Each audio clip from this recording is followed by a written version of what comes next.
हरियाणा के फतेहाबाद में टोहाना से एक सनसनीखेज वारदात, जहां हथियारों के दम पर लूट, सोशल मीडिया पर धमकी और फिर फतेहाबाद पुलिस पर सीधी फायरिंग। लेकिन कानून से कोई नहीं बच सका।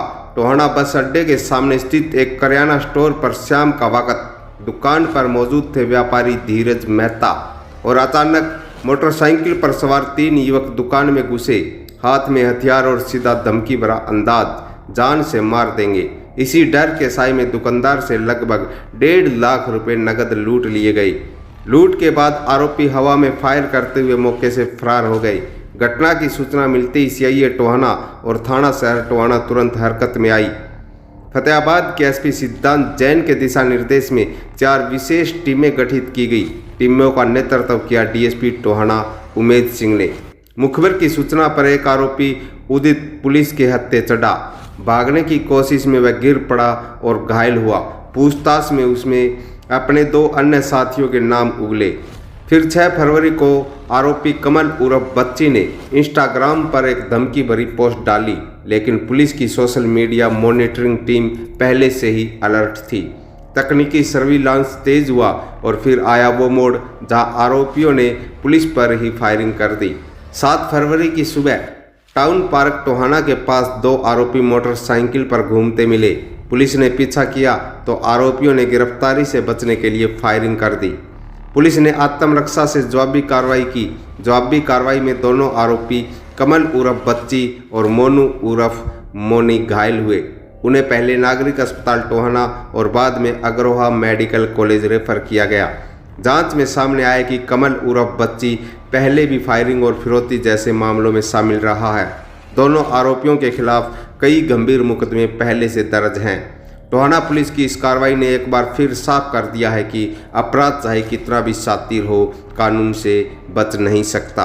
देखिए इस मामले में फतेहाबाद पुलिस अधीक्षक सिद्धांत जैन ने प्रेस वार्ता करते हुए क्या कहा। देखिए, जैसा कि आपको बताया था कि 4 फरवरी 2026 को टोहाना में एक शॉप जो गौरव ट्रेडिंग कंपनी के नाम से है, वहाँ पे 3 आरोपी जो मोटरसाइकिल पर आए थे, उन्होंने फायर करके रॉबरी की वारदात को अंजाम दिया था।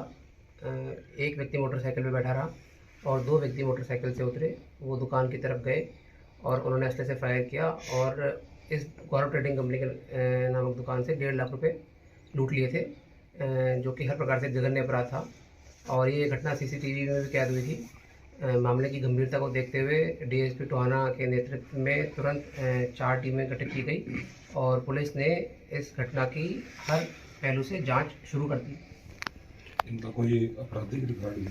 हाँ जी, इनका आपराधिक रिकॉर्ड भी है। और 4 फरवरी की घटना के बाद में 5 फरवरी को जो हमारे पास में सूचना थी और जो भी हमने तथ्य जुटाए थे, उसके आधार पर एक व्यक्ति जो उदित नाम का व्यक्ति है जो फायरिंग करने में शामिल था, उसे गिरफ्तार कर लिया गया।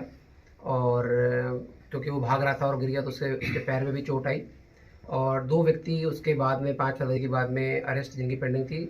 6 फरवरी को इन आरोपियों ने सोशल मीडिया पे एक पोस्ट भी डाली कि भाई ये इस प्रकार की घटना जो उन्होंने पहले भी करी, आगे भी करते रहेंगे। 6 फरवरी के बाद में 7 फरवरी को सीआईए टोहाना की टीम को सूचना मिली कि ये दोनों लड़के जो भी अरेस्ट नहीं हुए हैं, ये मोटरसाइकिल पे जा रहे हैं टोहाना के इलाके में ही, और इनके पास में असला भी है।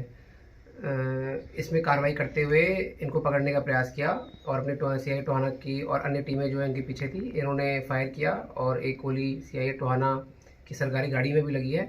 और अपने बचाव में जवाबी कार्रवाई करते हुए पुलिस ने फायर किया और इन दोनों व्यक्तियों के पैर में गोली लगी है और इनको निजी जो सरकारी अस्पताल है वहाँ पे प्राथमिक उपचार देने के बाद में अग्रोहा रेफ़र किया गया है।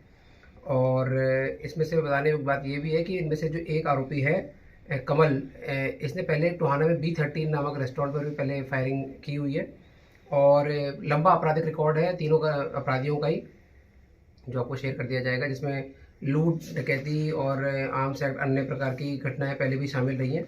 तो मैं मानता हूं कि इस प्रकार की कार्रवाई से जो संगठित अपराध है उस पर अंकुश लगेगा और जो इस प्रकार की जो संलिप्त होते हैं उनको फतेहाबाद पुलिस ने मुंह तोड़ करारा जवाब दिया है। किसी गैंग से भी जुड़े हुए हैं?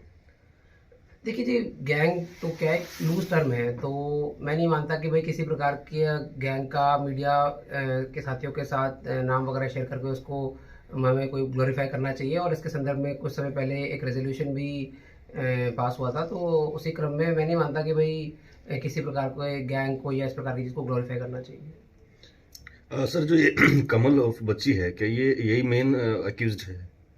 हाँ जी, कह सकते हैं ये वाली बात। इसके विरुद्ध पहले के भी काफ़ी पर्चे दर्ज है, जैसे आपको मैंने बताया। और वैसे तो एफआईआर इन सबके खिलाफ ही है, आर्म्स एक्ट की, रॉबरी की, डकैती की, मारपीट की।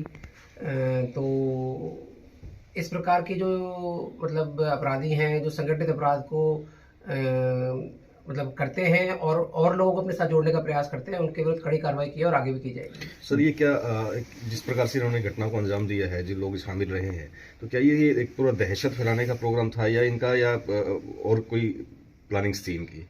जी बिल्कुल, ये एक दहशत फैलाने के हिसाब से आप कह सकते हैं। तो इसमें सख्त कार्रवाई करना बहुत ज़्यादा ज़रूरी था, जिससे आम जन में विश्वास और अपराधियों में जो भय का जो माहौल है वो बने, और जो फतेहाबाद पुलिस का जो ये ध्येय है वो हम धरातल पे क्रियान्वित कर सकें। तो मैं मानता हूँ कि भाई जो फतेहाबाद पुलिस के कर्मचारी हैं, जो फील्ड में काम कर रहे हैं, पर्टिकुलरली टोहाना में, उन्होंने बहुत बढ़िया कार्रवाई करी है।